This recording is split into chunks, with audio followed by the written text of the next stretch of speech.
দূর দক্ষিণ মেরুর বরফে ঢাকা এক নির্জন ভূখণ্ডে থাকত ছোট্ট এক পেঙ্গুইন, পিকু। সে ছিল খুব মায়াবী আর মায়ের উপর ভীষণ নির্ভরশীল। প্রতিদিন রাতে সে মায়ের পালকে মুখ গুজে ঘুমাত। কিন্তু এক ঝড়ো রাতে সব বদলে যায়। বরফখণ্ড ভেঙে পড়ে। মাকে আলাদা করে ভাসিয়ে নিয়ে যায় উত্তাল স্রোত। পিকু ছুটে আসে, চিৎকার করে ডাকে, মা, মা। কিন্তু শুধু শুনতে পায় হিম বাতাসের নিঃশব্দ সুর। মা আর ফিরে আসে না। দিন যায়, রাত পেরোয়। পিকু একা দাঁড়িয়ে থাকে। চাঁদের দিকে তাকিয়ে চোখে জল আসে।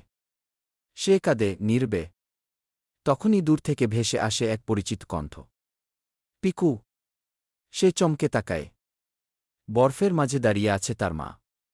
পিকু ছুটে যায়, মায়ের বুকে লুটিয়ে পড়ে। মা বলে, আমি তোকে খুঁজতেই এসেছি, পিকু। তাদের চারপাশে শুধু বরফ আর নীরবতা।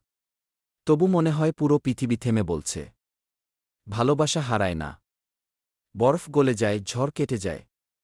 কিন্তু মা সন্তানের ভালোবাসা চিরন্তন। গল্পটি ভালো লাগলে চ্যানেলটি সাবস্ক্রাইব করে পাশে থাকবেন বন্ধুরা। আরও সুন্দর গল্প নিয়ে আবার আসব।